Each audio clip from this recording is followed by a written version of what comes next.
കേന്ദ്രമന്ത്രിയായി ചുമതലയേറ്റ ശേഷം സുരേഷ് ഗോപി അന്തരിച്ച മുൻ മുഖ്യമന്ത്രി കെ നായനാരുടെ വസതിയിലെത്തി. കല്യാശ്ശേരിയിലെ വസതിയിൽ കെ നായനാരുടെ ഭാര്യ ശാരദ ടീച്ചറുമായി സംസാരിച്ചു. സുരേഷ് ഗോപിയുടെ സന്ദർശനത്തിൽ രാഷ്ട്രീയമില്ല എന്നാണ് ശാരദ ടീച്ചറുടെ പ്രതികരണം. അയാൾ പണ്ട് രാഷ്ട്രീയക്കാരനായിരുന്നു.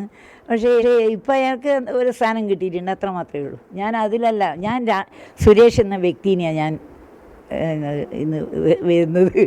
ഇന്ന് സുരേഷ് എന്ന വ്യക്തി എൻ്റെ വീട്ടിൽ വരുന്നുണ്ട്. പല പ്രാവശ്യം വന്നതാണ്, പല പ്രാവശ്യം ഇവിടുന്ന് ഭക്ഷണം കഴിച്ചതാണ്. അതുപോലെ ഇന്ന് ഉച്ചക്ക് വരുന്നതുകൊണ്ട് ഭക്ഷണം കൊടുക്കുന്നു. രാവിലെ ആണെങ്കിൽ ബ്രേക്ക്ഫാസ്റ്റ് കൊടുക്കും. പല പ്രാവശ്യം ഇരുന്ന് കഴിച്ചിട്ടുണ്ട്.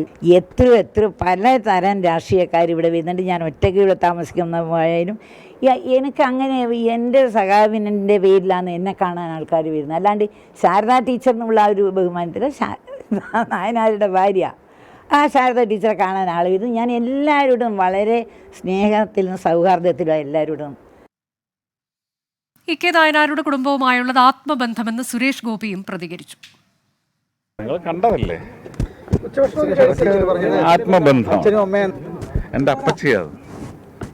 സുരേഷ് ഗോപി എന്ന് പറയുന്ന മനുഷ്യൻ അതായിരിക്കും. മന്ത്രി ഒരിക്കലും അങ്ങനെ പാവങ്ങൾക്ക് വേണ്ടി മാത്രം എന്നല്ല, ഇന്ത്യൻ ജനതയ്ക്ക് വേണ്ടിയുള്ള മന്ത്രിയായിരിക്കണം. ഉത്തരവാദിത്വത്തിൻ്റെ വലിപ്പം അനുസരിച്ച് നമ്മൾ റെസ്ട്രിക്റ്റ് ചെയ്യാൻ പാടില്ല, അല്ലേ? എല്ലാവരും നമ്മുടെ നോട്ടമായിരിക്കണം. പക്ഷേ പേഴ്സണലി പാവങ്ങൾ എന്ന് പറയുന്നത് കരുതലാണ്, മുന്തിയ കരുതലാണ്. കണ്ണൂർ വരുമ്പോഴേ സുരേഷ് ഏട്ടാ എത്രമാത്രം പ്രതീക്ഷ സന്തോഷമൊക്കെ കണ്ണൂർ വരുമ്പോൾ, കണ്ണൂരിൻ്റെ മണ്ണിൽ വരുമ്പോൾ സുരേഷ് കണ്ണൂരും കൂടെ ഇങ്ങനെ തരണം. സജോ ദേവസ്യ വിവരങ്ങളുമായി. സജോ, ഇന്ന് വിവിധ പരിപാടികൾ സുരേഷ് ഗോപിക്കുണ്ടായിരുന്നു. ക്ഷേത്ര ദർശനം, മാരാർജി സ്മൃതി മണ്ഡപത്തിലെത്തുന്നു, അങ്ങനെ പല പരിപാടികൾ. അതിനിടയിലാണ് കെ നായനാരുടെ വസതിയിൽ അദ്ദേഹത്തിൻ്റെ ഭാര്യയെ സന്ദർശിക്കുന്നത്. അതിനുശേഷം കണ്ണൂർ കൂടി തരണം എന്ന് പറഞ്ഞുകൊണ്ടാണ് അദ്ദേഹം മടങ്ങുന്നത്.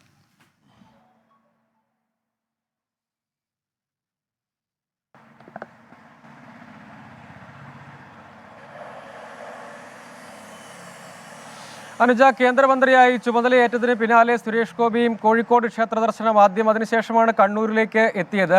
കണ്ണൂരിൽ ആദ്യം മാടായിക്കാവിലും പിന്നീട് പറശ്ശിനിക്കടവ് ക്ഷേത്രത്തിലും ദർശനം നടത്തി. അതിനുശേഷമാണ് അദ്ദേഹം അന്തരിച്ച മുൻ മുഖ്യമന്ത്രിയും CPM നേതാവുമായിരുന്ന കെ നായനാരുടെ കല്യാശ്ശേരിയിലെ വസതി സന്ദർശിച്ചത്. അവിടെ കെ നായനാരുടെ പത്നി ശാരദ ടീച്ചറും കുടുംബാംഗങ്ങളും ചേർന്നാണ് സുരേഷ് ഗോപിയെ സ്വീകരിച്ച് അദ്ദേഹം അവിടെ നിന്ന് ഭക്ഷണം കഴിച്ചു.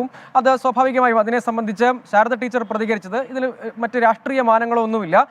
ഈ വ്യക്തിബന്ധം കെ നായനാരുടെ കുടുംബവുമായി വളരെ കാലം മുന്നേ തന്നെ സുരേഷ് ഗോപിക്ക് വ്യക്തിബന്ധമുണ്ട്. പലതവണ സന്ദർശിച്ചിട്ടുണ്ട്. അദ്ദേഹം കേന്ദ്രമന്ത്രിയായി ചുമതലയേറ്റതിന് ശേഷം കണ്ണൂരിലെത്തുമ്പോൾ വീണ്ടും അവിടെ സന്ദർശിക്കാൻ ആഗ്രഹം പ്രകടിപ്പിച്ചു. അതിൻ്റെ ഭാഗമായി അദ്ദേഹം അവിടെ എത്തി. അതിനപ്പുറത്തേക്ക് രാഷ്ട്രീയ മാനങ്ങളൊന്നുമില്ല എന്ന് വിശദീകരിക്കാൻ ശ്രമിക്കുകയാണ്. പക്ഷേ അങ്ങനെ രാഷ്ട്രീയമൊന്നുമില്ല, സൗഹൃദ സന്ദർശനം എന്നൊക്കെ പറയുമ്പോൾ പോലും സ്വാഭാവികമായും അത് രാഷ്ട്രീയമായി വ്യാഖ്യാനിക്കപ്പെടും. സുരേഷ് ഗോപിയും ഇവിടെ ഒപ്പം BJP നേതാക്കളുണ്ടായിരുന്നു. പക്ഷേ അവർ ഈ ശാരദ ടീച്ചറെ സന്ദർശിക്കാൻ പോയപ്പോൾ BJP നേതാക്കൾ കൂടെ ഉണ്ടായിരുന്നില്ല, അല്ലെങ്കിൽ BJP നേതാക്കളെ ഒഴിവാക്കിയാണ് കേന്ദ്രമന്ത്രി സുരേഷ് ഗോപി അവിടെ എത്തിയത് എന്നത് ശ്രദ്ധേയമാണ്. പക്ഷേ അതിനും അപ്പുറത്തേക്ക് അതിന് പല രാഷ്ട്രീയ മാനങ്ങളുമുണ്ട്. ആ നിലയ്ക്കുള്ള ചർച്ച സ്വാഭാവികമായി തന്നെ ഉണ്ടാകും എന്ന കാര്യത്തിൽ തർക്കമൊന്നുമില്ല. സുരേഷ് ഗോപിയും അതിനുശേഷം പ്രതികരിച്ചത് അത് ആത്മബന്ധമാണ് കുടുംബവുമായി ഉള്ളത്. തൻ്റെ ഏറ്റവും അടുത്ത ഒരാൾ, അല്ലെങ്കിൽ തൻ്റെ അപ്പച്ചി എന്ന നിലയ്ക്കാണ് ശാരദ ടീച്ചറെ കാണുന്നത്. ആ നിലയ്ക്കുള്ള ഒരു സന്ദർശനം മാത്രമാണ്. മുൻപ് പലതവണ താൻ വന്നിട്ടുണ്ട്.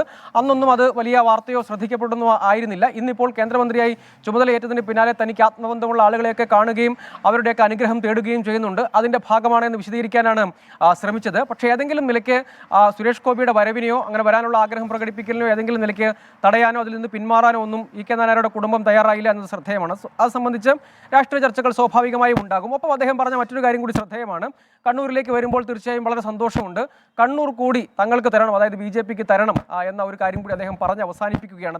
പറഞ്ഞതിലൊരു വളരെ പ്രധാനപ്പെട്ട ഒരു പോയിന്റ് ഉള്ളത് സജോ, ഈ കഴിഞ്ഞ തെരഞ്ഞെടുപ്പിൽ നമുക്കറിയാവുന്നതുപോലെ മുഖ്യമന്ത്രിയുടെ മണ്ഡലത്തിലടക്കം വലിയ വോട്ട് നഷ്ടമുണ്ടായിട്ടുണ്ട് പാർട്ടിക്ക് എന്നുള്ളതും അവിടെ ഒക്കെ ഈ ഇടങ്ങളിലെല്ലാം BJPക്ക് ഉണ്ടാക്കാൻ പറ്റിയിട്ടുള്ള മേൽക്കൈ ഇതുകൂടി മനസ്സിൽ വെച്ചിട്ടാകാം അദ്ദേഹത്തിന്റെ ആ പരാമർശം, അല്ലേ?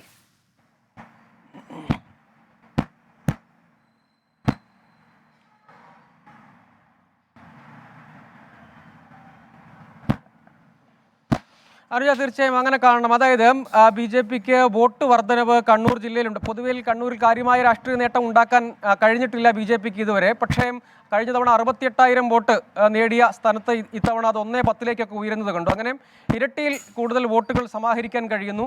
മുഖ്യമന്ത്രിയുടെ ബൂത്തിലടക്കം വോട്ട് ഇരട്ടിയാക്കാൻ കഴിഞ്ഞിട്ടുണ്ട് BJPക്ക്.